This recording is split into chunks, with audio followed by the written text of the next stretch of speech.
नमस्कार, good evening, शुभ संध्या।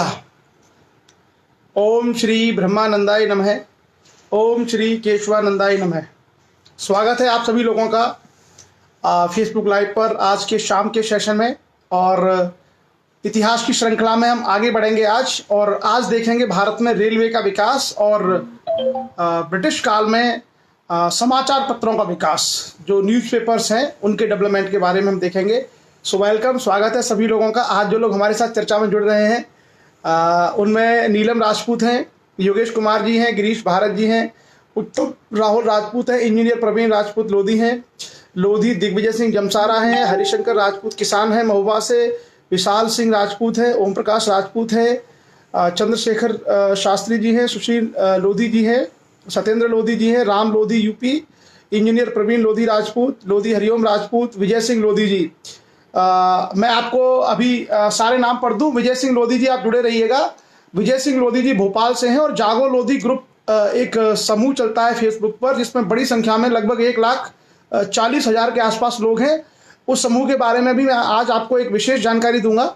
सो विजय सिंह लोधी जी जुड़े रहेंगे और आप विजय सिंह लोधी जी से आप संपर्क कर लेंगे इस सेशन के बाद में। वो जो बात है मैं बता दूंगा आपको। सत्येंद्र लोधी जी, ओम प्रकाश राजपूत जी, उदय राजपूत जी, यशपाल सिंह राजपूत जी, वीर सिंह जी, श्याम राजपूत जी, चंद्रेश लोधा जी, दूधनाथ लोधी जी, योगेश कुमार जी, आकाश सिंह राजपूत जी, सुनील सिंह जी, रामचंद्र वर्मा जी, राजू प्रसाद जी, गुड वर्क, नरेंद्र कुमार लोधी जी, लोधी हरिओम राजपूत, पारस राजपूत, आकाश, पूनम राजपूत, देवेंद्र लोधी जी, अनीश कुमार जी, श्रीमती कल्पना राजपूत, मनोज वर्मा जी, भगवान शरण राजपूत। शुभ संध्या। ओम श्री ब्रह्मानंदाय नमः। ओम श्री केशवानंदाय नमः। स्वागत है आप सभी लोगों का।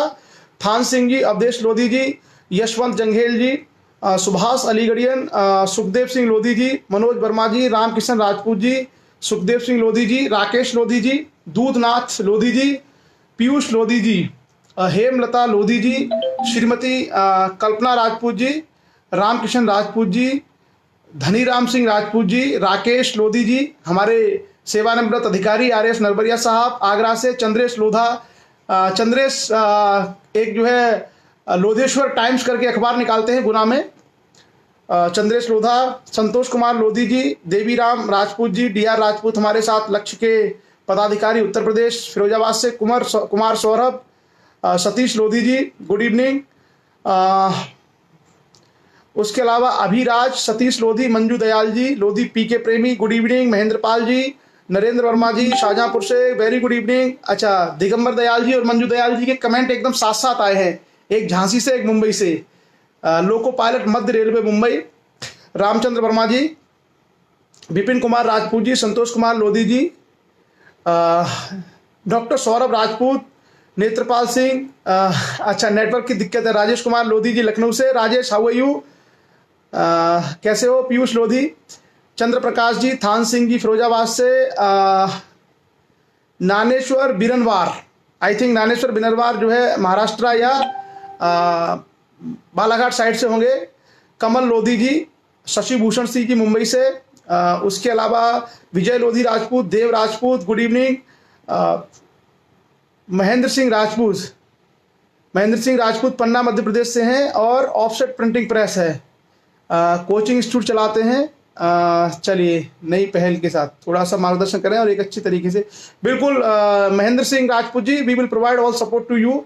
चंद्र प्रकाश जी अलीगढ़ से, राजेंद्र, रंजीत कुमार जी, डालचंद वर्मा जी, जीतू राजपूत जी, संजय कुमार राजपूत जी, ठाकुर ललित सिंह लोधी, प्रणाम कमल लोधी, राजीव वर्मा, राहुल लोधी, नीलेश लोधी राजपूत, क्षत्रिय रविंद्र राजपूत, लोधी हरिओम, अजय राजपूत लक्ष्य एटा से, पीयूष लोधी जी, मुकेश सिंह लोधी, विजय लोधी राजपूत, शिवम राजपूत, रमेश लोधी राजपूत, देवेंद्र सिंह माहौर, डॉक्टर देवेंद्र माहौर अलवर राजस्थान से, वेलकम।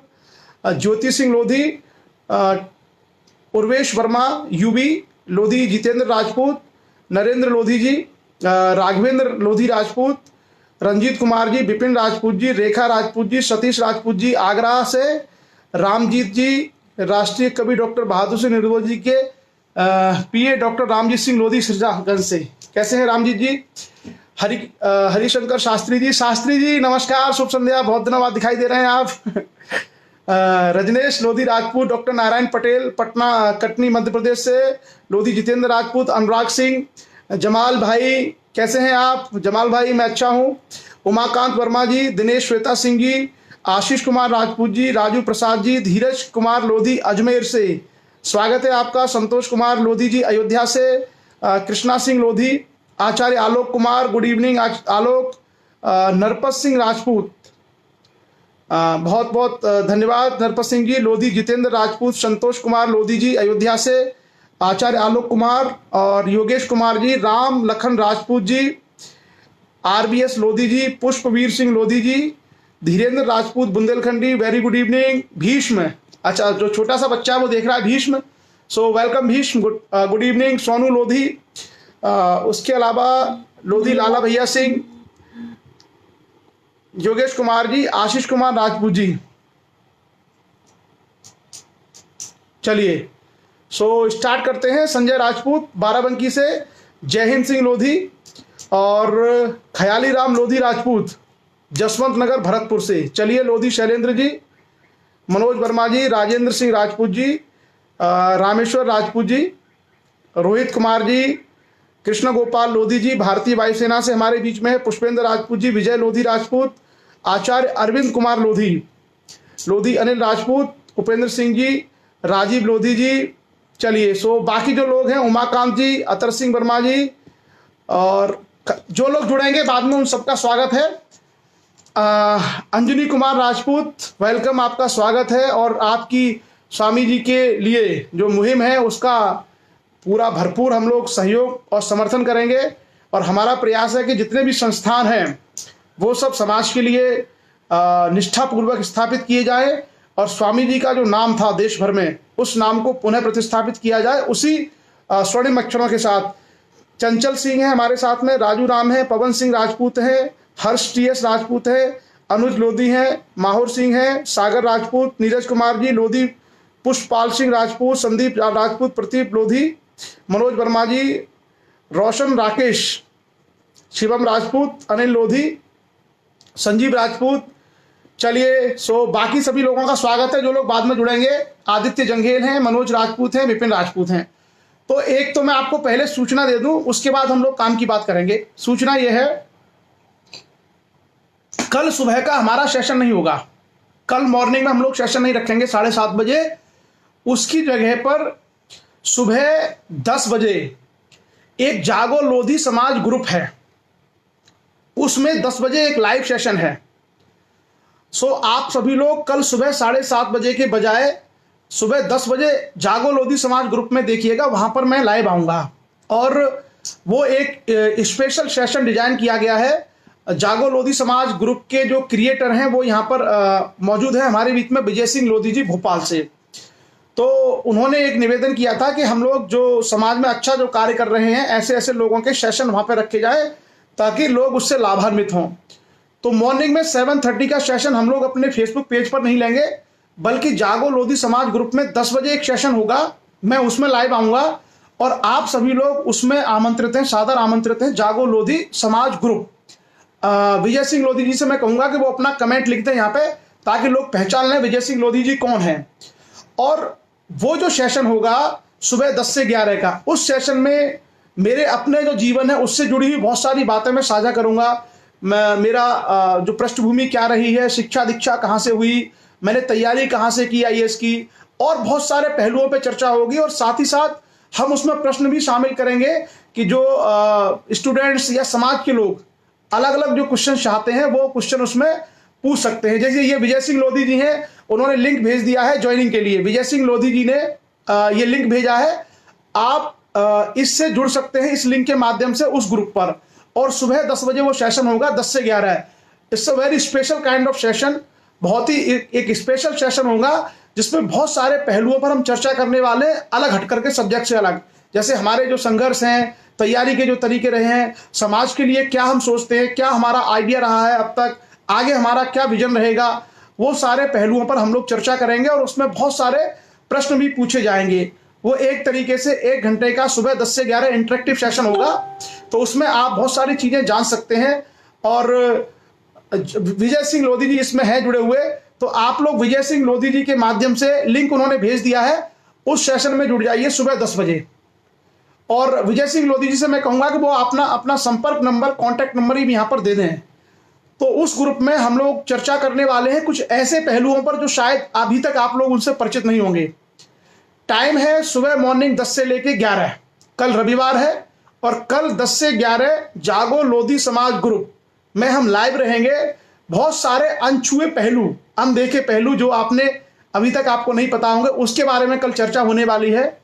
एक बहुत ही स्पेशल सेशन हमने डिजाइन किया है, और वो इंटरेक्टिव सेशन होगा जिसमें आप सभी लोग जो उसमें सहभागिता करेंगे वो तमाम प्रश्न उसमें रख सकते हैं।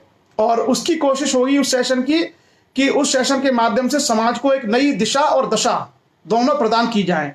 सो विजय सिंह लोधी जी के ये दोनों नंबर आपको यहाँ रिफ्लेक्ट हो रहे होंगे कमेंट में, ये दोनों नंबर आप चाहें तो नोट कर लीजिएगा।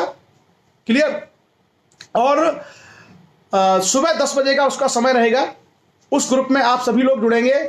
हम बहुत ऐसी चीजें उसमें डिजाइन करेंगे, और आप भी अपने प्रश्न लेकर के वहां पर आ सकते हैं। ये पूरा का पूरा जो सेशन होगा 10 से 11 का, वो किसी विषय पर नहीं होगा। वो एक तरीके से एक हमारा अनुभव हम साझा करेंगे कि हमने पढ़ाई कहाँ से की, कब हमारे मन में सिविल सेवा में जाने का ख्याल आया, हमने तैयारी कहाँ से की, क्या क्या हमने पढ़ा, क्या क्या हमारे स्ट्रगल रहे, वो सारी चीजें रहेंगी। और समाज के लिए हम क्या सोचते हैं, क्या हमने काम किए हैं, विचारधाराएं क्या हैं, भविष्य में क्या योजनाएं हैं, वो सारे पहलुओं को हम वहां पर रखेंगे। सो आप लोग नोट कर लीजिएगा, कल मॉर्निंग में 7:30 बजे हमारा सेशन नहीं होगा। उसके बजाय हम सुबह 10 बजे आपसे मिलेंगे। जागो लोधी समाज एक फेसबुक ग्रुप है उस पर। सो आप सब लोग उसमें आ सकते हैं। Clear? Government job, can be crack, IAS PCS, ये सारे बहुत सारे प्रश्न वहां पर रखेंगे। वैसे समय उसका सुबह 10 से 11 है। अगर आप लोगों के प्रश्न ज्यादा होंगे तो हम उसको 11 से और आगे भी लेके चल सकते हैं सेशन को, लेकिन इसको आप लोग थोड़ा सा ध्यान रखिएगा। अच्छा, आदेश राजपूत का कहना है, आदेश राजपूत जी हमारे बीच में लंदन से हैं। सो उनका ये कहना है कि सर टाइम का ध्यान रखा जाए दूसरे कंट्री का। Aadesh ji, because the session has been decided already, और उसका टाइम पहले ही डिसाइड कर लिया गया था। थोड़ा सा तो आई होप कि उस समय 4:30 बजे होंगे मॉर्निंग के इंग्लैंड में मॉर्निंग के सुबह के 4:30 बजे होंगे, जब भारत में 10 बजेंगे। तो थोड़ा सा कठिनाई आपको होगी उस सेशन में। इस बार का सेशन हमने 10 बजे का डिसाइड कर लिया। आगे से हम प्रयास करेंगे कि एक ऐसे समय पर सेशन रखें जिसमें आप आसानी से जुड़ सकें। फिर भी 4:30 पर आपके लिए थोड़ा मुश्किल होगा, but you can join us 5 in the morning। अगर आप 5 बजे उठें सो 5 बजे आप हमसे जुड़ सकते हैं। सो 4:30 पे इंग्लैंड के समय के हिसाब से 4:30 बजे हमारा सेशन स्टार्ट होगा। भारतीय समय के हिसाब से हमारा सेशन सुबह 10 बजे स्टार्ट होगा। भारत का जो समय है वो इंग्लैंड से 5.5 घंटे पहले है। तो हम यहाँ पर स्टार्ट करेंगे मॉर्निंग में 10 बजे इंडिया में, और ये आपको इंग्लैंड में मिल जाएगा सुबह 4:30 बजे से। रशिया के अलग अलग टाइम जोन है, जो रशिया में हमारे डॉक्टर विष्णु राजपूत और बाकी जो लक्ष्य की टीम है वहाँ उधर, उन लोगों को मिल जाएगा। तंजानिया में भी थोड़ा लोगों को जल्दी जगना पड़ेगा तंजानिया में, और बाकी जो कैरिबियन कंट्रीज में जो लोग रह रहे हैं, और दुबई के लोगों को भी थोड़ा सा जल्दी जगना पड़ेगा, उनको भी थोड़ा पहले सेशन मिल जाएगा। सो दुबई के जो लोग हैं जो दुबई में सेशन देखना चाहते हैं, और इंग्लैंड में और तंजानिया और रशिया में, उनको थोड़ा एडजस्ट करना पड़ेगा। सो सभी लोग थोड़ा सा अपने अपने हिसाब से एडजस्ट कर लीजिएगा। खास करके अमेरिका और यूरोप में जो रहने वाले लोग हैं उनके लिए थोड़ी सी दिक्कत है। So we are going to discuss a very crucial and very important session tomorrow। कल का सेशन बहुत महत्वपूर्ण है, और उसमें उन सारे अनछुए पहलू की हम लोग बात करेंगे। और वेरी फ्रैंकली मतलब एक तरीके से हमारा प्रयास ये होगा कि जिस तरीके से टीवी पर आपने बड़े जो एक दिशा निर्देशक जो कार्यक्रम होते हैं उसके माध्यम से हम लोग सारी चीजें करेंगे। सो संडे है, सबसे पहले ब्रेकफास्ट कीजिएगा। आप ब्रेकफास्ट करने के बाद आराम से बैठिए। मॉर्निंग में 10 बजे 10 से 11 हमारा समय है, लेकिन आप लोगों की जिज्ञासा, आप लोगों के प्रश्न और जितनी आपकी वहां पर क्वेरीज रहेंगी, हम सबको टैकल करने का प्रयास करेंगे। और 11 से आगे जाते हैं 11:30 तक, 12 तक, तो भी कोई इशू नहीं है, चलेगा। सो बी प्रिपेयर्ड, बी रेडी। और अपने प्रश्न और अपनी सारी चीज़ों को भी आप लेके आइए, क्योंकि यहाँ पर जो हम आपके साथ सेशन डिस्कस करते हैं उसमें हम लोग सब्जेक्ट डिस्कस करते हैं। तो यहाँ पर बहुत ज़्यादा इंटरेक्टिव क्वेश्चंस हम लोग लेके नहीं आ पाते, क्योंकि आप लोग कुछ कुछ क्वेश्चन पूछते हैं, उनके जवाब हम लिख देते हैं, लेकिन क्योंकि सब्जेक्ट फ्लो में होता है इसलिए बहुत सारी चीज़ें नहीं हो पाती है। सो मुझे उम्मीद है कि विजय सिंह लोधी जी का नंबर आपको मिल गया होगा। दूसरा, विजय सिंह लोधी जी ने लिंक भी आपको शेयर कर दिया है। आप उन सभी लोगों से मिल लीजिए, उनसे लिंक पर जाके ज्वाइन कर लीजिए और विजय सिंह जी से आप संपर्क कर लीजिए किसी भी बात के लिए। और जितनी भी चीज़ें हैं समाज को लेकर के, वो सारी की सारी चीज़ें आप लोग लेके आइए। बट टाइम सुबह रहेगा 10 से 11। सुबह 10 बजे हम लाइव आएंगे जागो लोधी समाज ग्रुप में। तो सभी लोग कल सुबह 7:30 बजे आप लोग रिलैक्स हैं, मॉर्निंग में आराम से फ्रेश होइए, ब्रेकफास्ट कीजिए और 10 बजे हमें आप मिलिएगा जागो लोधी समाज ग्रुप में। सो एक सूचना थी और एक श्रृंखला है, वो बहुत अच्छा पहल हम लोग शुरू करने वाले हैं। उसके माध्यम से बहुत सारी चीज़ें पहुंचेंगी लोगों तक। सो चलिए, बहुत बहुत धन्यवाद आप सभी लोगों का। और कल सुबह 10 बजे हम लोग वहां चर्चा करेंगे। अब हम आते हैं आज का जो हमारा अपना विषय है, जो भारतीय इतिहास पे जो हम लोग चर्चा कर रहे हैं, आधुनिक भारत का इतिहास, जिसमें हम लोग ब्रिटिश कालीन भारत के इतिहास को पढ़ रहे हैं। और आज हम 2 विषय लेके चलेंगे। एक, भारत में रेलवे का विकास। आपको मालूम होगा कि भारत में रेलवे का विकास अंग्रेजों ने किया है।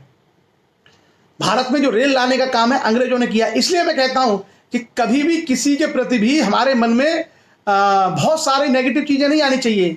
कई बार लोग बहुत ऐसे काम करके जाते हैं, वो भी हमें याद रखने चाहिए। हमारे दिगंबर दयाल जी हैं इसमें, हमारे भगवान शरण राजपूत जी हैं इसमें हमारे बहुत सारे लोग हैं जो भारतीय रेलवे में काम करते हैं। सो दे मस्ट प्राउड इट। उनको ये गर्व का अनुभव होगा कि आज हम उनके विभाग की बात करने वाले हैं, भारतीय रेलवे की। सो भारतीय रेलवे की शुरुआत अंग्रेजों ने भारत में 1853 में की। भारत में पहली जो रेलवे है उसका परिसंचालन मुंबई से लेकर ठाणे के बीच में करीब 36 किलोमीटर तक का एक डिस्टेंस था, उस पर की गई थी अप्रैल 1853 में। हालांकि उससे पहले मालगाड़ी का ट्रायल हो चुका था और उसके बाद धीरे धीरे अंग्रेजों ने विस्तार किया। मुंबई के बाद मद्रास रीजन में और भारत के तमाम क्षेत्रों में रेलवेयों का विस्तार अंग्रेजों के माध्यम से किया। भारत में जो पहली रेलवे लाइन बनाई थी उसको बनाने का काम किया था great Indian peninsula railway. Great Indian peninsula railway था, एक कंपनी थी, उसके माध्यम से भारत में रेलवे का विकास किया गया।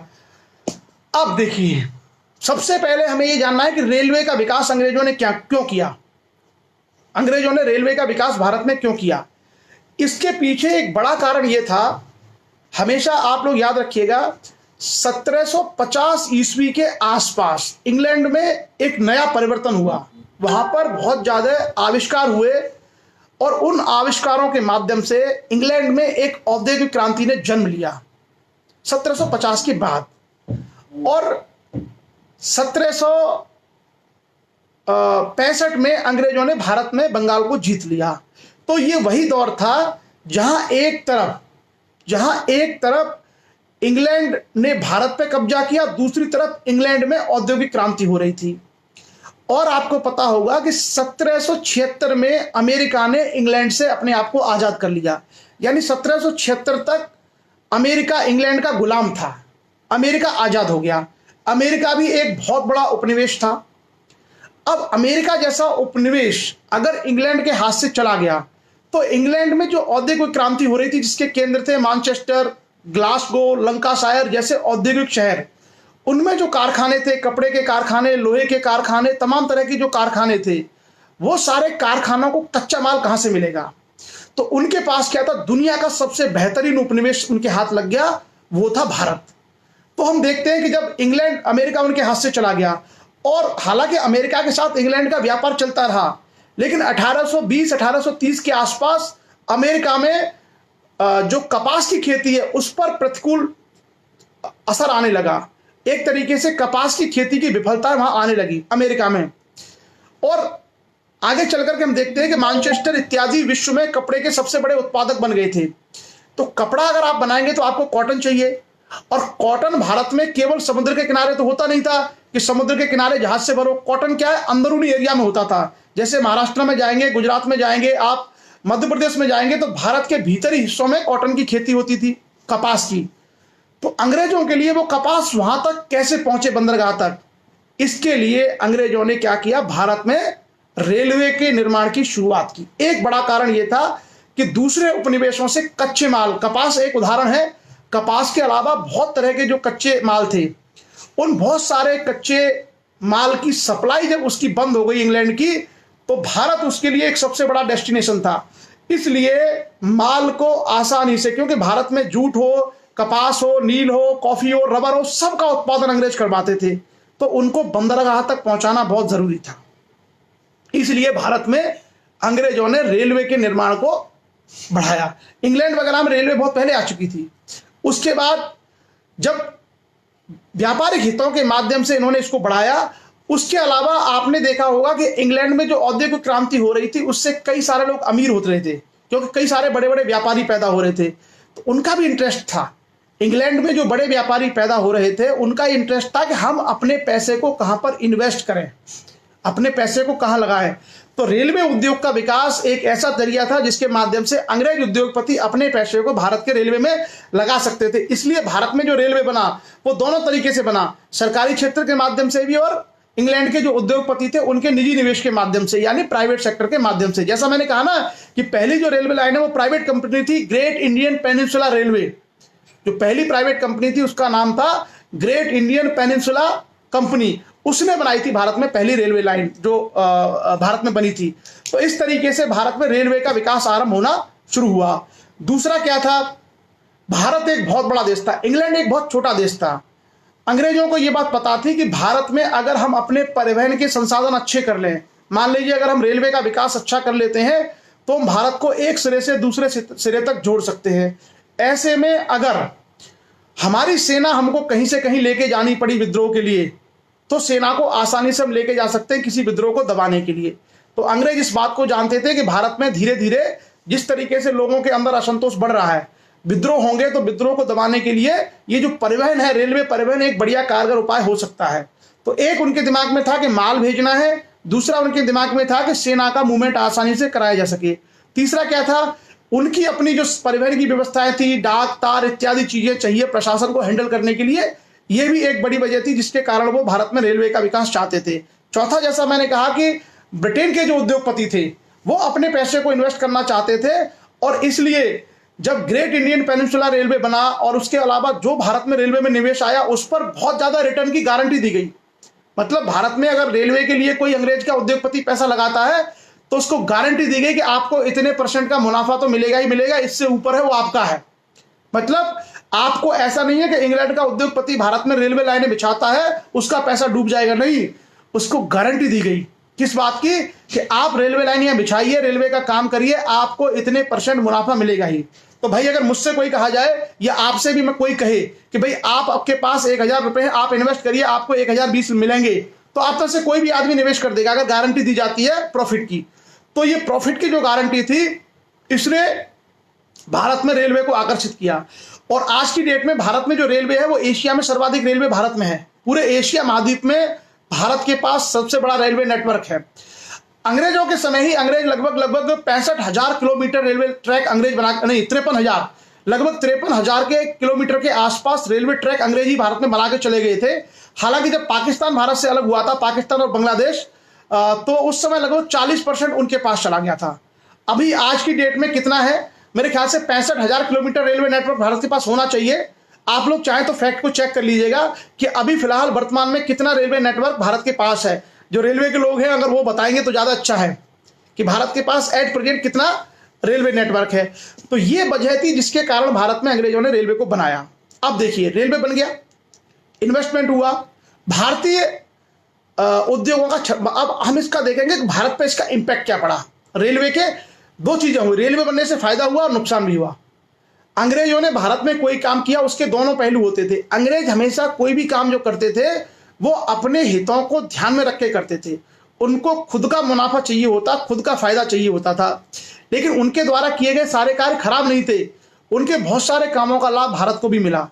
तो जैसे अंग्रेजों ने भारत में रेलवे का निर्माण किया, हम उसके दोनों पहलुओं को देखेंगे कि दोनों पहलुओं पर क्या क्या इंपैक्ट पड़ा।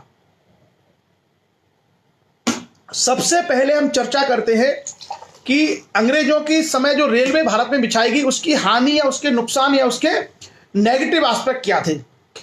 नेगेटिव एस्पेक्ट ये थे कि भारत में रेलवे में निजी निवेश को आमंत्रित किया गया और वो निजी निवेश गारंटीड रिटर्न पर था कि अगर कोई इंग्लैंड का व्यापारी भारत में इन्वेस्टमेंट करता है, उद्योगपति, तो उसको गारंटीड प्रॉफिट दिया जाएगा। तो ये गारंटीड प्रॉफिट कहां से मिलेगा? ये भारत के लोगों से मिलेगा। कहां से? भारत की जो लोग मेहनत कर रहे हैं, बेचारे राजस्व दे रहे हैं, उनकी कमाई तो जाएगी। तो एक तरीके से भारतीय लोगों के शोषण पर भारत में रेलवे का विकास हुआ, क्योंकि उनको जो प्रॉफिट जा रहा था, जो मुनाफा जा रहा था, वो कहां से जा रहा था? भारत से जा रहा था। दूसरा क्या हुआ? रेलवे से जो कच्चा माल है, वो कच्चा माल अब रेलवे के माध्यम से बंदरगाह तक पहुंचने लगा।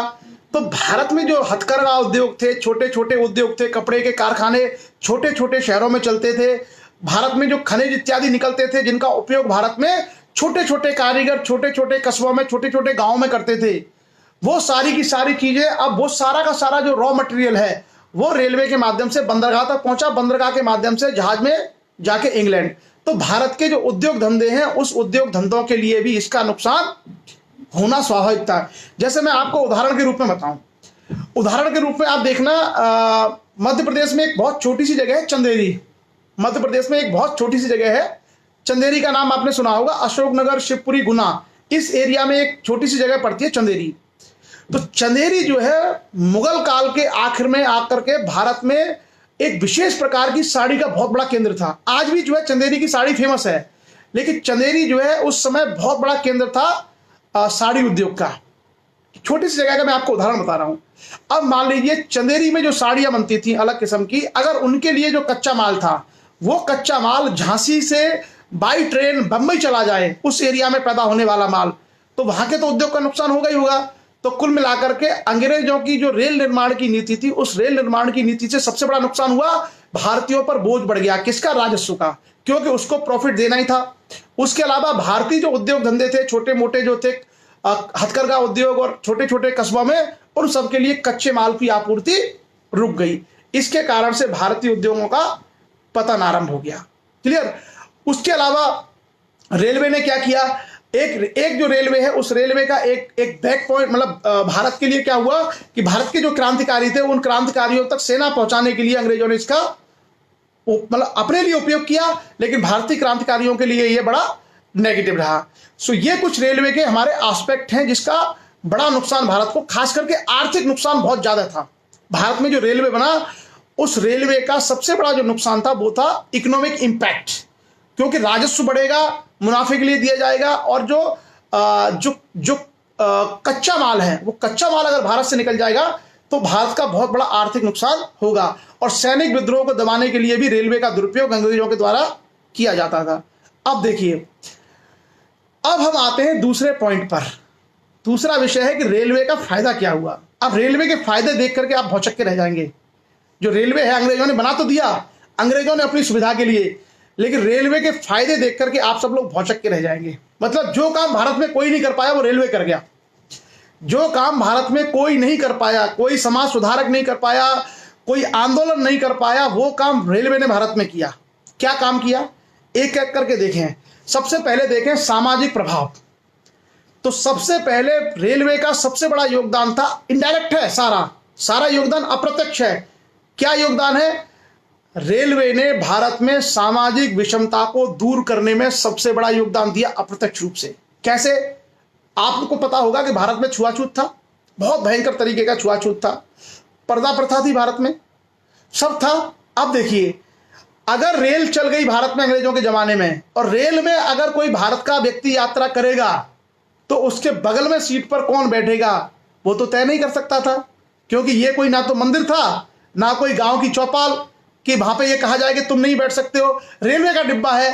तो सबसे बड़ा क्या हुआ कि उस रेलवे के डिब्बे में कोई भी किसी भी समाज का व्यक्ति अंदर जाके बैठता, और रेलवे स्टेशनों पर कुछ भी बिक रहा है, पानी है, कुछ भी है, पता नहीं कौन उसको दे रहा है, कौन पी रहा है। तो इससे क्या हुआ? रेलवे ने भारत में सामाजिक सुधारों के लिए अप्रत्यक्ष रूप से सबसे बड़ा योगदान दिया। हमारे बगल की सीट पर बैठा है, नहीं पता, अब एक बार दो बार टच हो गए तो फिर ये लगता था कि अरे अब तो टच हो ही गए, तो एक तरीके से ये क्या है, जो जो जहर लोगों के अंदर भरा हुआ है वो जहर निकलता है ना, कह रहे भैया आप तो 2 बार टच हो गए, अब तो कोई बात नहीं, तीसरी बार भी टच हो जाओ। तो सामाजिक जो छुआछूत था उसको रेलवे ने कम किया बहुत हद तक। दूसरा क्या किया, जैसे महिलाएं, तो भारत में पर्दा प्रथा थी।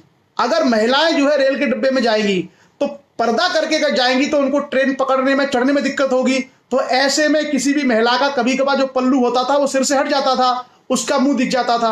अब मान लीजिए उसी के गांव के 4 लोग हैं, उन्होंने देख लिया, तो एक तरीके से 1 बार 2 बार 3 बार अगर ऐसी घटनाएं हो जाती थी तो फिर लोगों को क्या लगता था कि अरे भाई चलो ये कोई बात नहीं है यार, ये तो हमने रेलवे में भी देखा था। तो पर्दा प्रथा जैसी सामाजिक बुराइयां हो, चाहे आपकी छुआछूत जैसी सामाजिक बुराइयां हो, इनको अप्रत्यक्ष रूप से रेलवे ने खत्म करने का काम किया। आज भी आपने देखा होगा, आप कभी रेल के डिब्बे में जाते हैं तो आपको कभी ऐसी फील आती है? कभी नहीं आती होगी आपको। कौन बैठा है, कौन बेच रहा है, कौन खा रहा है। इसने क्या किया, मोबिलिटी को बढ़ावा दिया, गतिशीलता को। और जब मूवमेंट बढ़ता है लोगों का तो लोगों के बीच में दूरियां कम होती हैं, और दूरियां कम होती हैं तो लोग एक दूसरे से परिचित होते हैं, उनके साथ इंटरेक्शन बढ़ता है। यही काम भारत में किसने किया? रेलवे ने। तो भारत में सामाजिक सुधारों का बहुत बड़ा जो है अप्रत्यक्ष योगदान दिया भारत के रेलवे ने। और उसके अलावा ये तो समाज में हो गया। अब हम आते हैं अर्थव्यवस्था के क्षेत्र में। तो अर्थव्यवस्था के क्षेत्र में सामान को एक जगह से दूसरी जगह ले जाना आसान हुआ, गतिशीलता बढ़ी, लोगों का मूवमेंट आसान हुआ, जाना आसान हुआ। हालांकि कच्चा माल बहुत बड़ी संख्या में इंग्लैंड जाता था, लेकिन फिर भी अगर हम मोटे तौर पर देखें तो सामान का एक जगह से दूसरी जगह जाना, बेचना, निर्यात करना, आयात करना, मंगाना, इसकी सहूलियत हुई। तो आर्थिक गतिविधियों को बढ़ावा मिला। भले ही अंग्रेज भारत का शोषण कर रहे थे, लेकिन अप्रत्यक्ष रूप से हम देखें तो आर्थिक एक्टिविटी जो थी, इकोनॉमिक एक्टिविटी, उसमें गतिशीलता आई। इससे कारण से क्या है, अर्थव्यवस्था के जो चीजें थी, अर्थव्यवस्था हमेशा गतिशीलता पर चलती है। जितनी चीजें फास्ट स्पीड होंगी उतनी इकोनॉमी तेज चलेगी। तो आर्थिक व्यवस्था को इससे बल मिला। हालांकि वो जो फायदा हुआ था वो सारा का सारा फायदा कौन ले गया? इंग्लैंड ले गया। लेकिन भारत के लिए किसका? भारत की जो अर्थव्यवस्था, उसकी तरक्की का एक आधार ये बना। उसके बाद अगर हम राजनीति के क्षेत्र में आए तो राजनीति के क्षेत्र में बहुत बड़ा योगदान किसने किया?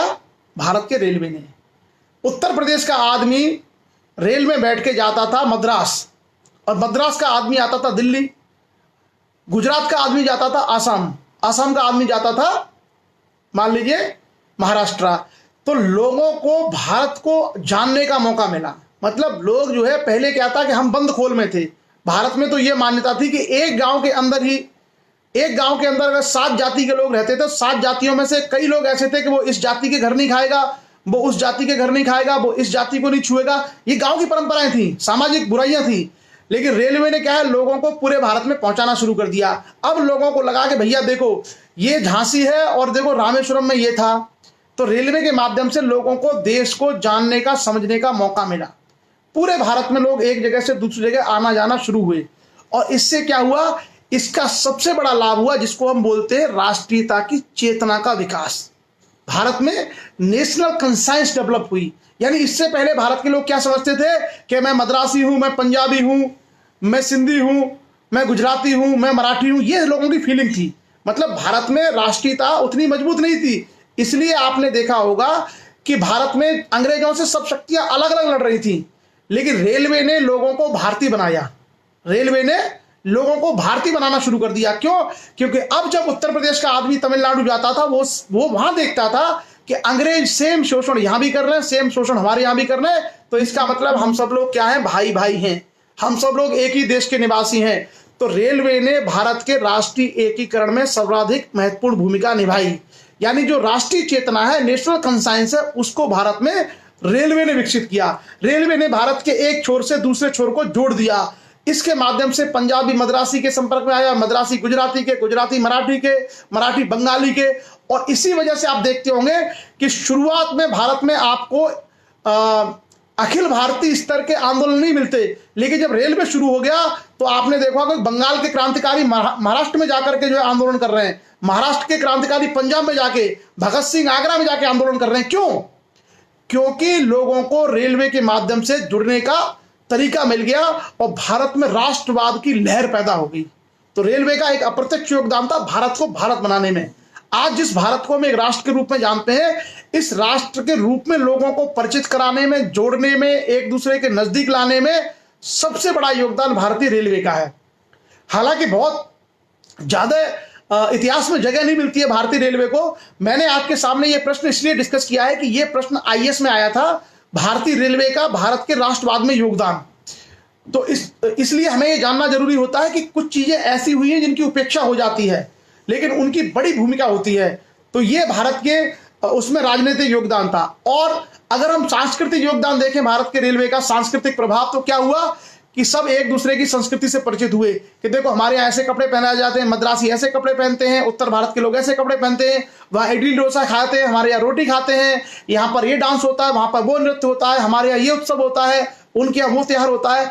तो भारत के लोग एक दूसरे की संस्कृति के परिचय में आए, यानी हमारा सांस्कृतिक आदान प्रदान बढ़ा, कल्चर को हमने शेयर किया। और सांस्कृतिक आदान प्रदान होगा तो सांस्कृतिक आदान प्रदान क्या, हमको आपस में जोड़ता है।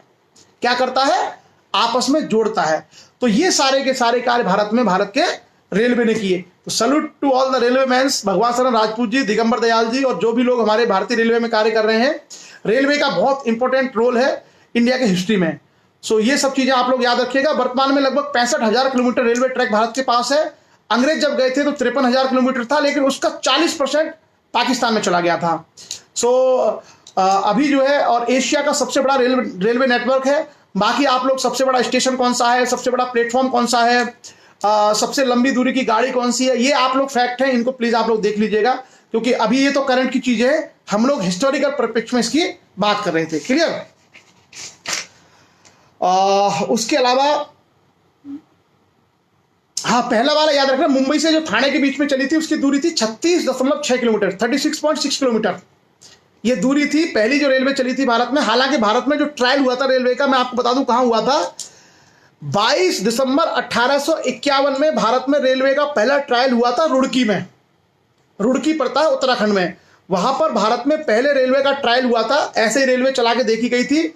और उसके बाद 1853 में 16 अप्रैल को मुंबई से थाने के बीच में पहली रेल चली थी, सवारी रेलगाड़ी, जिसकी कुल दूरी थी 36.6 किलोमीटर, 36.6 किलोमीटर।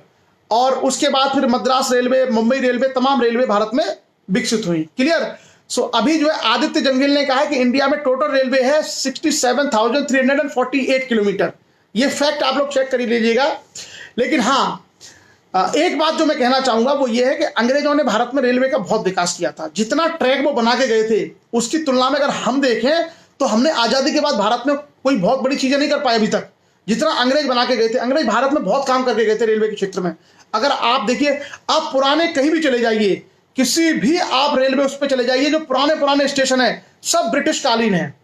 कहीं भी आप जाइए, नए आपको बहुत कम मिलेंगे। यानी भारत में आजादी के बाद रेलवे ट्रैक का विस्तार उतना नहीं हुआ जितना अंग्रेज करके चले गए थे। अंग्रेजों ने मतलब उस समय बहुत बड़े काम कर दिए थे। इसलिए कहा जाता है ना कि अंग्रेज दुनिया में राज ऐसे नहीं कर गए। अंग्रेज क्या थे, दुस्साहसी लोग थे, मतलब बहुत ज्यादा रिस्क लेते थे वो। इसी कारण से अंग्रेज सफल हुए पूरी दुनिया में, क्योंकि उनके अंदर ये क्षमता थी बड़े से बड़ा रिस्क लेना, कोई भी नए प्रोजेक्ट शुरू करना। उनके देखो, उनके बनाए हुए जो पुल इत्यादि हैं आज भी आपको मिल जाएंगे, उनके जमाने के स्टेशन आज भी हैं, क्योंकि वो मतलब इन सब चीजों को सोचते थे, उनके पास ये सारी चीजें थी। नहीं, मुंबई से थाने के बीच में जो डिस्टेंस है वो 28 किलोमीटर है। मुझे लगता है वो 28 माइल्स है। भगवान शरण राजपूत जी, आप उसको चेक कर लेना। जो मैंने चेक किया था फैक्ट वो ये था कि 36.6 किलोमीटर है, जो उस समय अंग्रेजों के समय चला था। आज हो सकता है वो कम ज्यादा हो। और उसके अलावा उसमें यह कहा गया है कि 28 शायद माइल्स था, 28 मील और 36 किलोमीटर। आप लोग चेक कर लीजिएगा उस फैक्ट को, कोई दिक्कत नहीं है। ये भारत में रेलवे का विकास है, ठीक है। और आगे आगे हम लोग बात करेंगे ब्रिटिश काल में प्रेस का विकास, अखबार, प्रेस, जिसको हम लोग लोकतंत्र का चौथा स्तंभ कहते हैं, मीडिया को। तो भारत में अंग्रेज ही भारत में अखबार भी लेके आए। इसलिए मैं कहता हूं ना कि हम लोगों को ये देखना चाहिए, इंडिया में जितनी मॉडर्न चीजें हैं, साइंस एंड टेक्नोलॉजी है, या इंडिया में आपके न्यूज़पेपर्स हैं, डेमोक्रेसी है, जुडिशियल सिस्टम है, ब्यूरोक्रेसी है, रेलवे नेटवर्क है, ये जो सारी की सारी चीज़ें हैं, ये हमारे लॉ हैं, जैसे इनकम टैक्स एक्ट है, आईपीसी है, ये सब जो कानून है, ये बहुत सारी चीज़ें भारत में अंग्रेजों की देन है। मतलब जो मॉडर्न सिस्टम है हमारे इंडिया का, वो मॉडर्न सिस्टम अंग्रेजों ने बनाया, और अंग्रेजों ने पहले उसको इंग्लैंड में बनाया था और धीरे धीरे ये चीज़ें हमारे यहाँ पर भी लेके आए।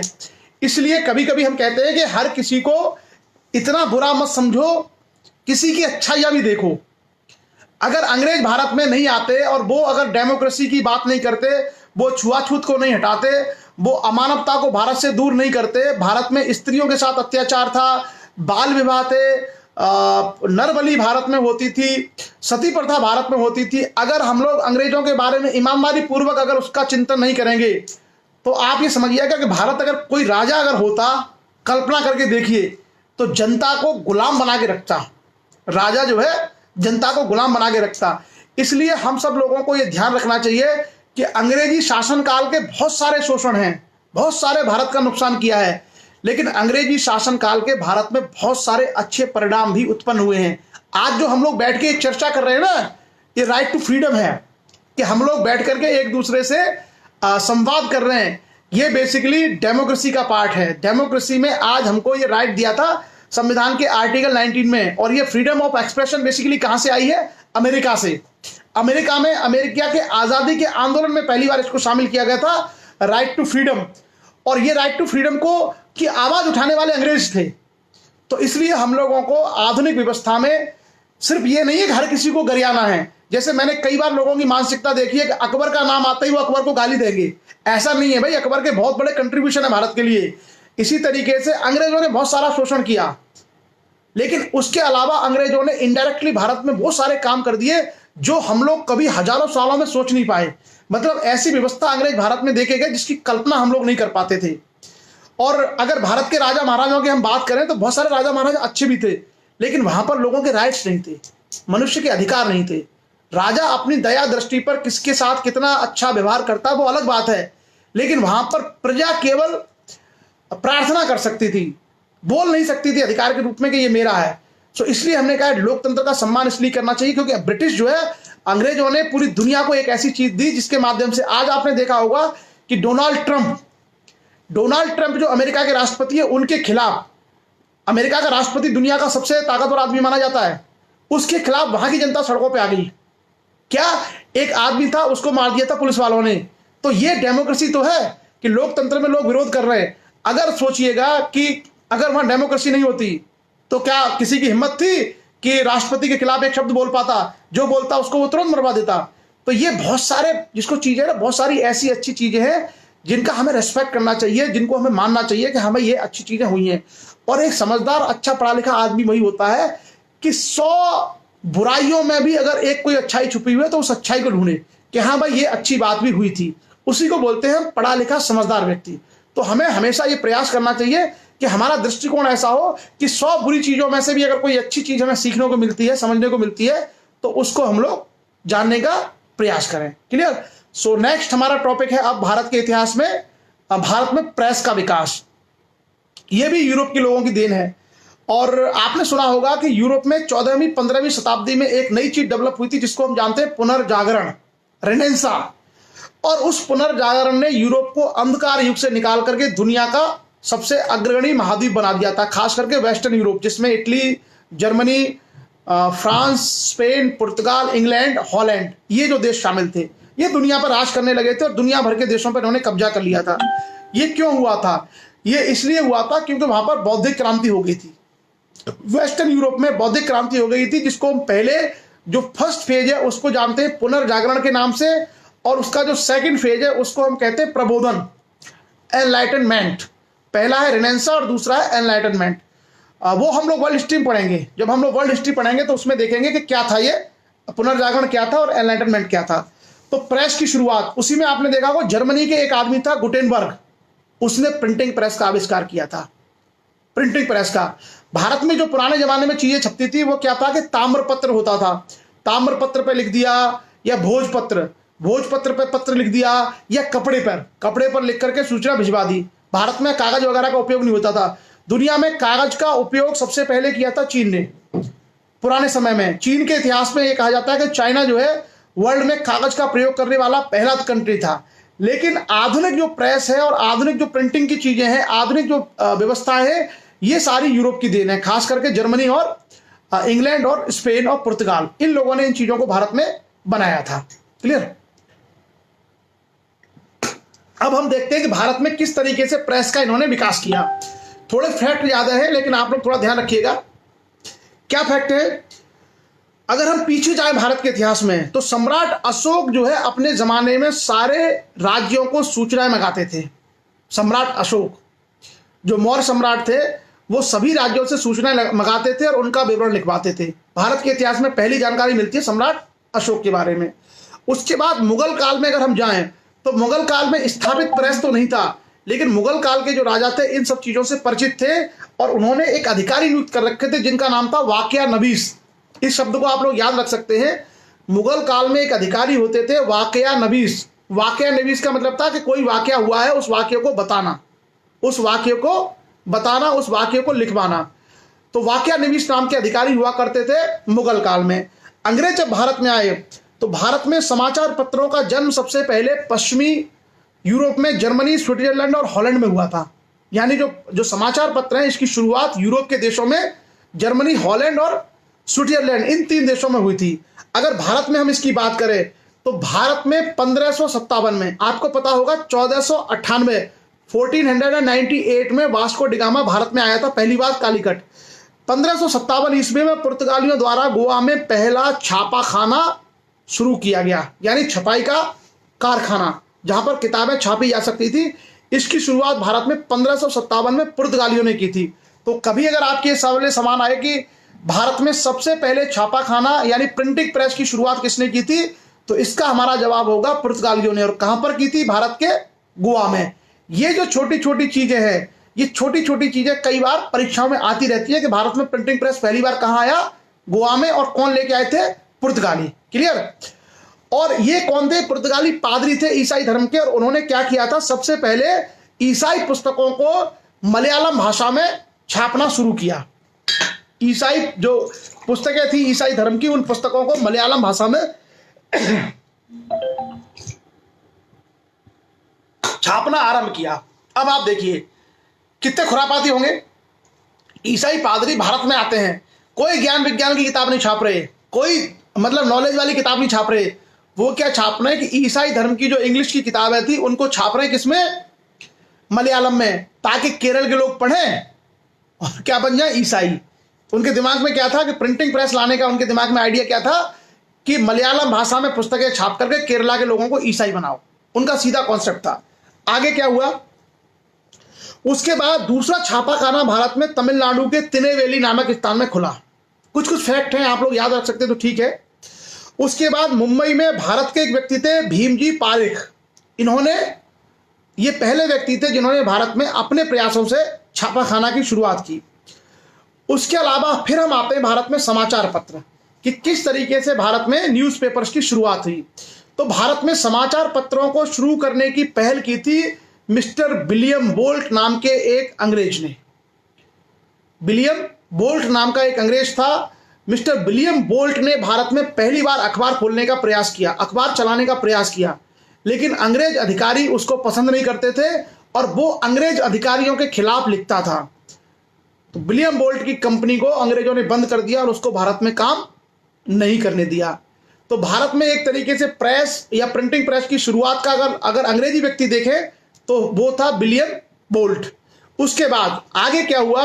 आगे चल करके 1780 ईस्वी में 27 जनवरी 1780 27 जनवरी 1780 में जेम्स ऑगस्ट हिक्की, ये एक अंग्रेज था, इसने भारत में पहला अखबार निकाला और उस अखबार का नाम था बंगाल गजट। उस अखबार का नाम था बंगाल गजट। तो ये बड़ा इंपॉर्टेंट फैक्ट है कि भारत में पहला अखबार कौन सा निकला था? भारत में पहला अखबार निकला था 29 जनवरी 1780, 29 जनवरी 1780 में बंगाल गजट, जो मिस्टर जेम्स ऑगस्ट हिक्की नाम के एक अंग्रेज ने निकाला था।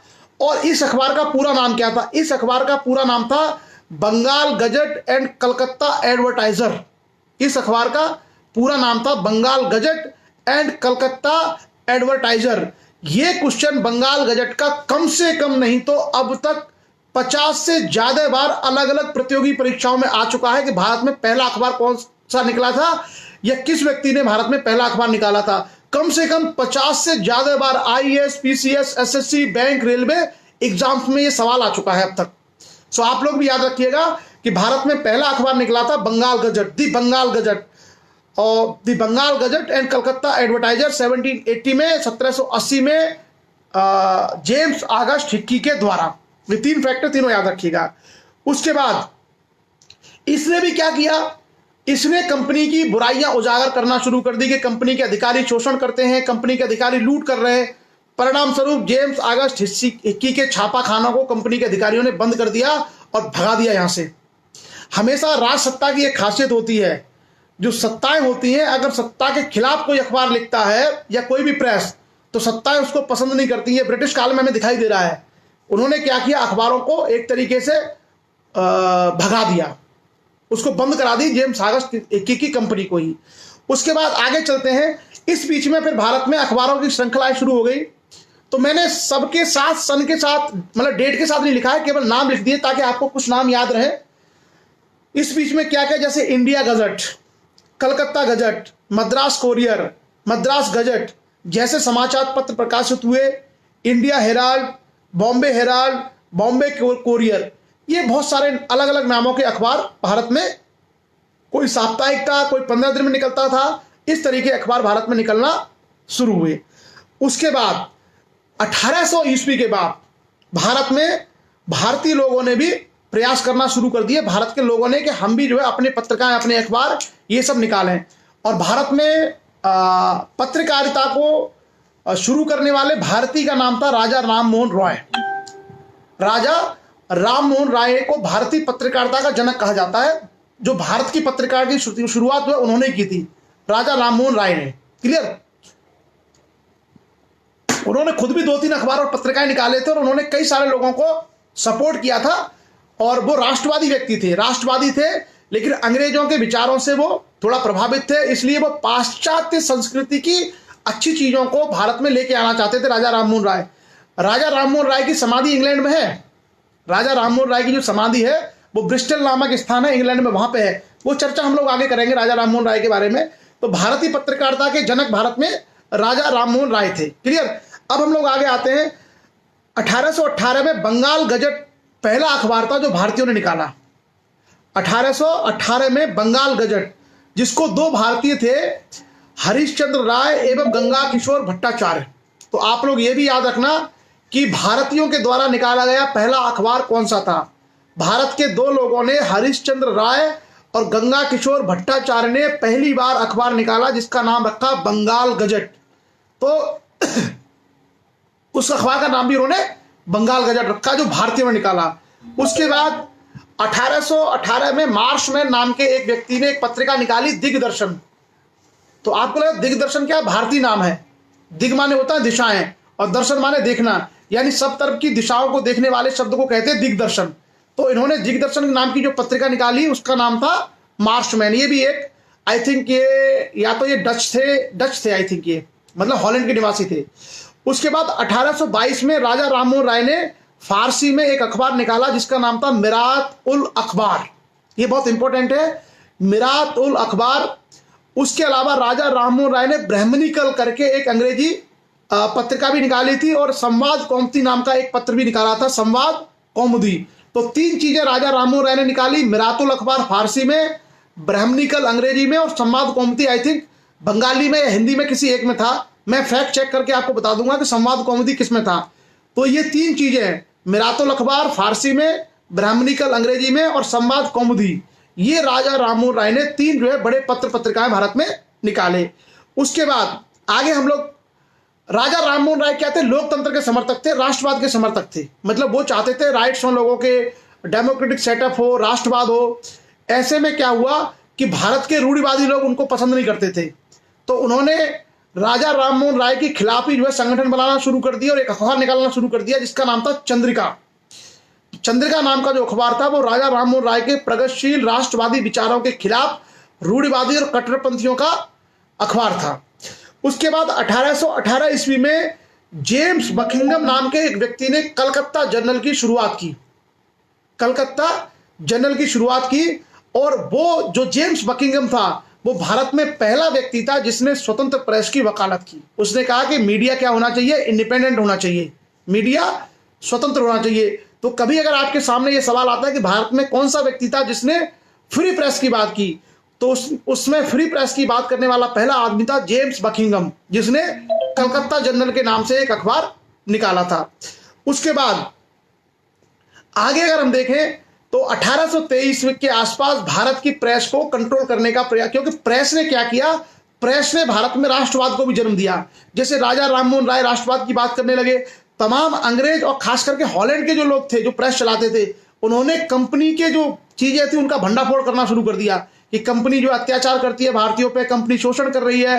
तो ऐसे में ईस्ट इंडिया कंपनी को लगा कि भाई अगर प्रेस को कंट्रोल नहीं किया गया तो ये हमारी सारी पोल खोल देंगे, तो प्रेस को नियंत्रित करने का प्रयास शुरू कर दिया गया। और 1823 के आसपास एक आदमी था जिसका नाम था एडम। एडम ने प्रेस को कंट्रोल करना शुरू कर दिया और एडम ने प्रेस पर सेंसर लगा दिए। उसके बाद इसके खिलाफ बहुत सारे प्रेस के लोग और राजा राममोहन राय ने अपील की सुप्रीम कोर्ट में, हालांकि राजा राममोहन राय सुप्रीम कोर्ट में हार गए। उसके बाद राजा राममोहन राय ने इस मुकदमे को इंग्लैंड में, लंदन में प्रिवी काउंसिल में रखा, वहां भी लेकिन उन्हें कोई कामयाबी नहीं मिली, क्योंकि जो कंपनी थी बेसिकली वो इंग्लैंड के लोगों की थी। इंग्लैंड के धनी लोग और इंग्लैंड के जो एमपी थे उसको उसके डायरेक्टर हुआ करते थे, तो वहां पे उनको सफलता नहीं मिली। आगे हम लोग चलते हैं। उसके बाद हम देखते हैं अगर हिंदी भाषा के अखबारों की बात की जाए तो हिंदी भाषा में सबसे पहला अखबार 1826 में निकला जिसका नाम था उदंत मार्तंड, जिसको कानपुर के रहने वाले जुगल किशोर नाम के एक व्यक्ति ने निकाला था। हिंदी भाषा का पहला अखबार जिसका नाम था उदंत मार्तंड, और जिसको 1826 में कानपुर के रहने वाले एक व्यक्ति थे मिस्टर जुगल किशोर, उन्होंने इस अखबार को निकाला। आगे हम बात करते हैं और आगे समय आता है कुछ और अखबार निकलते हैं। जैसे मिस्टर हल्दर थे बंगाल के, उन्होंने बंगदूत करके एक अखबार निकाला। और आगे विलियम बेंटिक जो 1828 से लेकर 1833 तक भारत का गवर्नर जनरल रहा, पहला गवर्नर जनरल था भारत का लॉर्ड विलियम बेंटिक। वो थोड़ा उदार आदमी था, तो उसने क्या प्रेस को आजाद करना, जैसे एडम्स के जो सेंसर थे, एडम के सेंसर को उसने कम करना शुरू किया और भारत में प्रेस की आजादी को देना विलियम बेंटिक ने आरंभ किया। आपको पता होगा कि विलियम बेंटिक ही वो आदमी था जिसने भारत में सती प्रथा को बंद कर दिया था। तो वो क्या था, प्रगतिशील व्यक्ति था, वो चाहता था कि लोगों के अधिकार मिले। सो विलियम बेंटिक ने भारत में प्रेस को स्वतंत्र करना शुरू किया। और इसी दौरान ईश्वर चंद्र विद्यासागर, जिन्होंने विधवा पुनर्विवाह को भारत में आरंभ करवाया था, उन्होंने संवाद प्रभाकर करके एक अखबार निकालना शुरू किया। उसके बाद 1835 से 36 तक एक व्यक्ति भारत का गवर्नर जनरल बना जिसका नाम था चार्ल्स मेटकाफ। चार्ल्स मेटकाफ ने बहुत उदार नीति अपनाई और इसने मैकाले जो था, मैकाले क्या था, गवर्नर की काउंसिल का मेंबर था। मैकाले को इसने कहा कि आप जो है कानून बनाइए, और मैकाले ने एडम्स के जो कानून थे उसके खिलाफ कानून बनाए और प्रेस के लिए एक तरीके से रेगुलेशन जारी किए कि भाई ये काम प्रेस कर सकती है, लेकिन प्रेस के लिए छूट दी गई। तो विलियम बेंटिक और मेटकाफ के समय प्रेस को आज़ादी दी गई, प्रेस को, भारत की प्रेस को रियायतें दी गई ताकि लोग अपनी बात रख सकें, अपने अखबार, अपनी पत्रिकाएं चला सकें।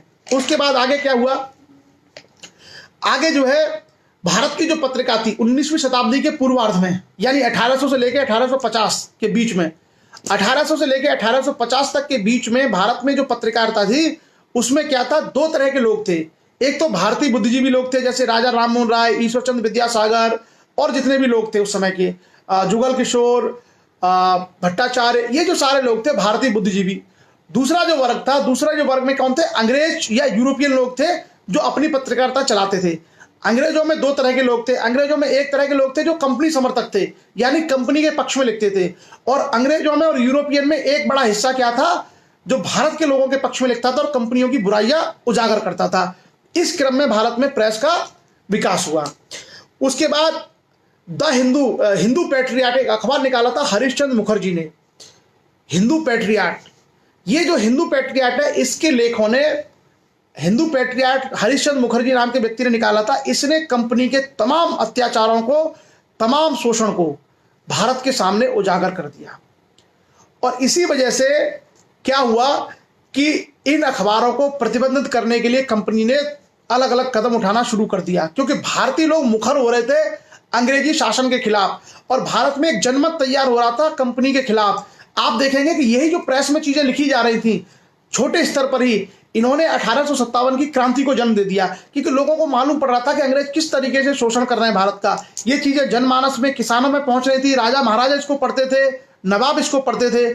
सो हिंदू पैट्रियट का संपादन हरिश्चंद्र मुखर्जी ने कलकत्ता से किया और हिंदू जो पैट्रियट अखबार था, इसने भारत में देशभक्ति की भावना को बढ़ाने का बहुत ही सराहनीय कार्य किया। उसके अलावा ईश्वर चंद्र विद्यासागर ने एक और अखबार निकाला जिसका नाम था सोम प्रकाश। सोम प्रकाश करके एक और अखबार निकाला था, पत्रिका। और उसके बाद 1857 की क्रांति हो गई। तो 1857 की क्रांति में आपको पता है कि अंग्रेजों ने राजा महाराजाओं से तमाम चीजें छीन ली और उस समय गवर्नर जनरल था लॉर्ड कैनिंग, और लॉर्ड कैनिंग जो है बाद में भारत का पहला वायसराय भी बना था। लॉर्ड कैनिंग ने प्रेस को सेंसर कर दिया, यानी प्रेस पर कठोर नियंत्रण लगा दिए। उसके बाद उन नियंत्रणों के अधीन रहते हुए भारत में बड़े बड़े अखबार बनना शुरू किए। जैसे क्या क्या निकले, बॉम्बे टाइम्स। 1861 में एक अखबार निकला जिसका नाम था बॉम्बे टाइम्स। बॉम्बे टाइम्स पहले से चला आ रहा था, लेकिन 1861 में इसका नाम हो गया टाइम्स ऑफ इंडिया। आज भी आप लोग पढ़ते होंगे टाइम्स ऑफ इंडिया। तो टाइम्स ऑफ इंडिया जो अखबार था, इसका पहले नाम था बॉम्बे टाइम्स। ये 1861 से टाइम्स ऑफ इंडिया के नाम से निकलना शुरू हुआ। आप लोग अगर चाहे कभी तो अखबार पढ़ना, अगर जिन लोगों के घर में टाइम्स ऑफ इंडिया आता है, अभी तो लॉकडाउन चल रहा है, अगर आप लोग टाइम्स ऑफ इंडिया पढ़ेंगे तो उस पर लिखा होगा एस्टेब्लिश्ड इन 1861, 1861 में। क्लियर।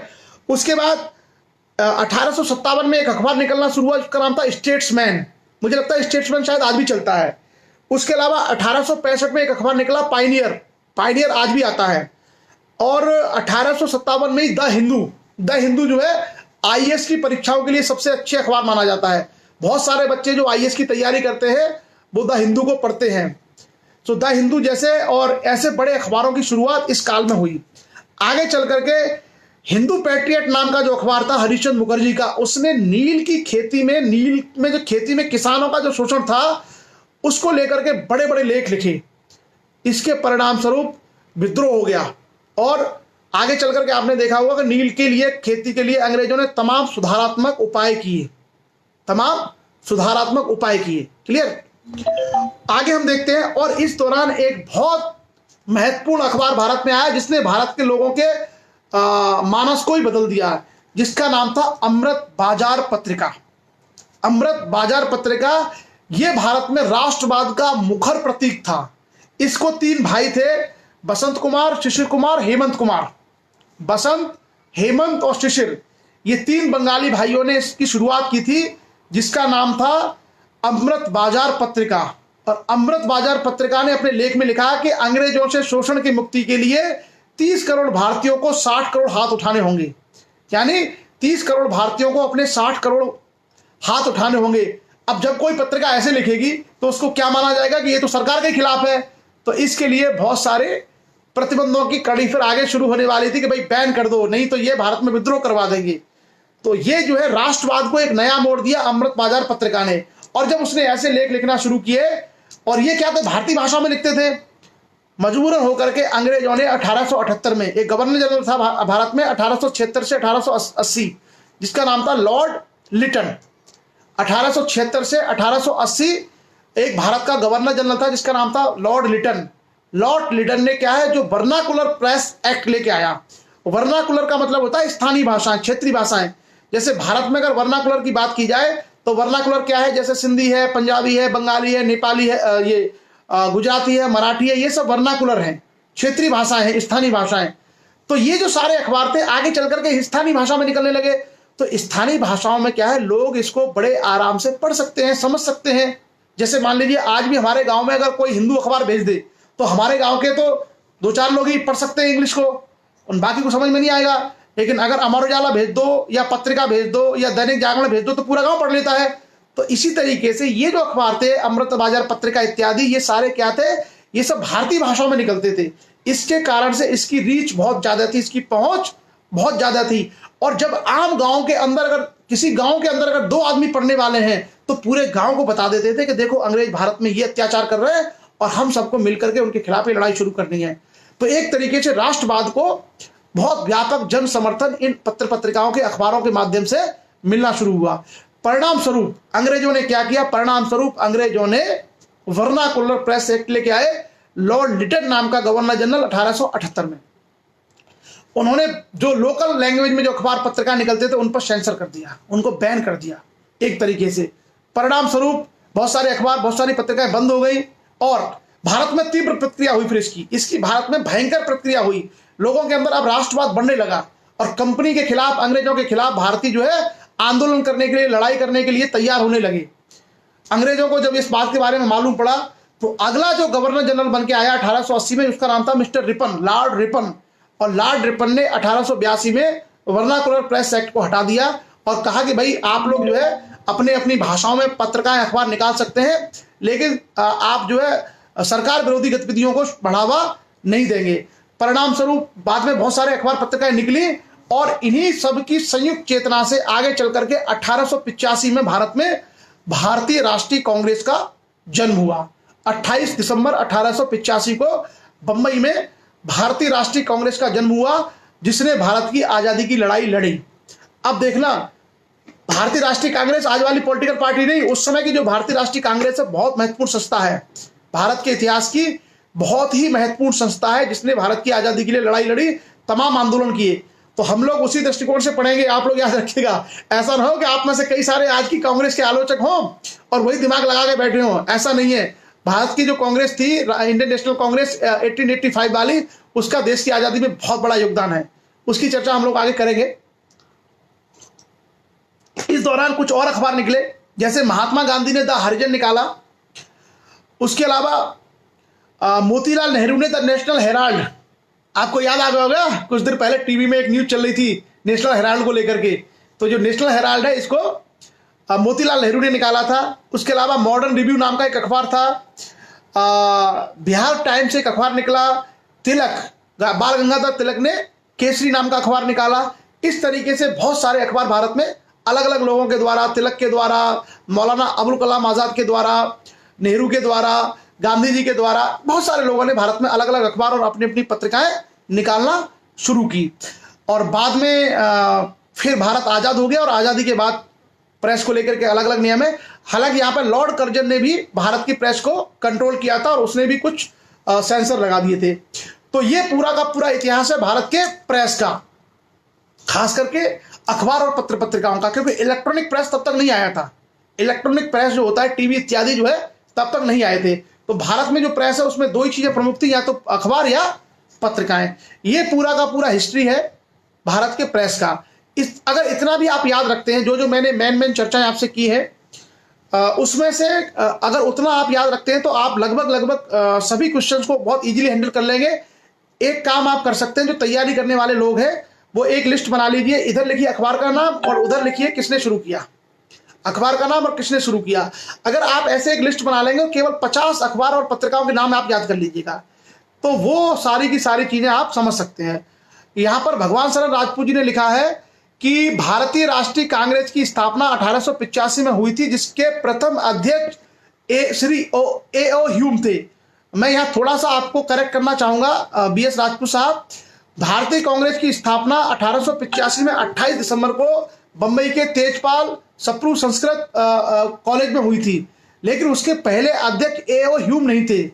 भारतीय राष्ट्रीय कांग्रेस के पहले अध्यक्ष का नाम था W.C. बनर्जी। भारतीय राष्ट्रीय कांग्रेस के पहले अध्यक्ष थे W.C. बनर्जी, और जो ए.ओ. ह्यूम थे वो भारतीय राष्ट्रीय कांग्रेस के पहले जनरल सेक्रेटरी थे, महासचिव थे। तो इसको आप याद रखिएगा, इसको थोड़ा करेक्ट कर लीजिएगा। भारतीय राष्ट्रीय कांग्रेस के जो पहले अध्यक्ष थे उनका नाम था W.C. बनर्जी, व्योमेश चंद्र बनर्जी, वो उनका नाम था। अच्छा, उसके अलावा जो और अखबार थे, पत्रिकाएं, जैसे बहिष्कर भारत है डॉक्टर B.R. अम्बेडकर का, वो आप लोग लिस्ट कर लीजिएगा। जिन जिन लोगों ने जो है बाद में अखबार पत्रिकाएं निकाले हैं, उनकी अगर आप लिस्ट कर लेंगे तो वो आपको बड़ी काम आ जाएगी। क्लियर? सो वो लिस्ट बना लीजिएगा। जैसे मुझसे कई सारे नाम छूट गए हैं, जैसे डॉक्टर BR अम्बेडकर ने अखबार निकाले थे, उसके अलावा ज्योतिबा, बहुत सारे लोग थे जिन्होंने ये सब पत्रिकाएं निकाली थी। तो आप लिस्ट बना लीजिएगा, एक तरफ किसी अखबार पत्रिका का नाम और उसके सामने उसका जो निकालने वाला व्यक्ति था। तो अगर 50 के आपने नाम निकाल लिए और 50 को अगर आपने घुमा फेर के आप पढ़ते रहे तो लगभग वहीं से आप लोगों के प्रश्न आते हैं और आप उसको कर ले जाएंगे। सो क्लियर, दो हमारे टॉपिक कवर हुए आज, एक भारतीय रेलवे और दूसरा भारत में प्रेस का विकास। और अब हम लोग कल शाम का सेशन भी हम लोग, क्योंकि कल जो सुबह का सेशन है 10 से 11 का वो बहुत महत्वपूर्ण है, तो कल सुबह का सेशन भी हम लोग ब्रेक करेंगे 7:30 वाला, और कल शाम का सेशन भी हम 7:30 वाला ब्रेक करेंगे। कल हम लोग सुबह 7:30 और शाम के 7:30 के सेशन नहीं लेंगे। कल 10 बजे जागो लोधी समाज ग्रुप में मिलेंगे आपसे, और वो सेशन हो सकता है कितना लंबा हो जाए, क्योंकि वो शुरुआत है कल, हो सकता है वो काफ़ी लंबा चला जाए, इसलिए हम फिर शाम का सेशन नहीं चाहेंगे कि शाम का सेशन, क्योंकि थोड़ा सा आपको रेस्ट भी मिल जाएगा, हमको भी रेस्ट मिल जाएगा, क्योंकि एक सेशन में काफ़ी लंबा समय चला जाएगा। हमारे पास आधुनिक भारत का जो इतिहास है, ब्रिटिश इतिहास, उसमें अभी बहुत इंपॉर्टेंट जो टॉपिक आने वाला है वो है भारत में समाज सुधार और धर्म सुधार आंदोलन। वो एक बहुत इंपॉर्टेंट टॉपिक है, उसकी हम लोग चर्चा करेंगे। और उसके अलावा भारत के इतिहास में किसान विद्रोह और आदिवासी विद्रोह, ये बड़े इंपॉर्टेंट चीज है, इसकी हम लोग चर्चा करेंगे आगे। सो अगला विषय हम लोग लेंगे भारत में सामाजिक और धार्मिक आंदोलन, जिसमें आपके राजा राममोहन राय हैं, दयानंद सरस्वती, विवेकानंद, ज्योतिबा फुले, ब्रह्म समाज, उसके अलावा देवबंदी, बहावी आंदोलन, सिख में धर्म सुधार, बहुत सारे हैं उसमें। वो बड़ा टॉपिक है, मुझे लगता है 2 दिन कम से कम उसमें लग जाएंगे। सो चलिए, आज का हमारा विषय यहीं तक। कल सुबह आप लोग 10 बजे जरूर ज्वाइन करिएगा, और विजय सिंह लोधी जी ने आपको लिंक भेजा हुआ है, नंबर भेजा हुआ है। सो आप सभी लोग विजय सिंह लोधी जी से संपर्क करके जुड़ जाइएगा। कल मॉर्निंग में 10 बजे हम सब आपसे मिलेंगे जागो लोधी समाज ग्रुप में। आज की चर्चा में आपने समय दिया। हाँ, कल के सेशन में कोई भी ज्वाइन हो सकता है, लिंक भेजा हुआ है विजय सिंह लोधी जी ने, उनसे आप संपर्क कर लीजिए, लिंक पे आप जाकर के ज्वाइन कर सकते हैं। आप यदि चाहें तो उन्होंने अपने फोन नंबर यहाँ शेयर किए हुए हैं, इसी चर्चा में जो अभी हम लाइव सेशन ले रहे हैं उसी चर्चा में उन्होंने नंबर शेयर किए हुए, आप उनसे कांटेक्ट करके भी जुड़ सकते हैं। कल का टॉपिक बहुत महत्वपूर्ण होगा। चलिए, सो भोजन का समय है सभी लोगों का, आप सब लोगों ने महत्वपूर्ण समय दिया, आज के सेशन के लिए इंटरेक्टिव बनाया, उसके लिए आप सभी लोगों का बहुत बहुत आभार। आज की चर्चा को हम लोग यही विराम देते हैं। शुभ रात्रि, जय हिंद।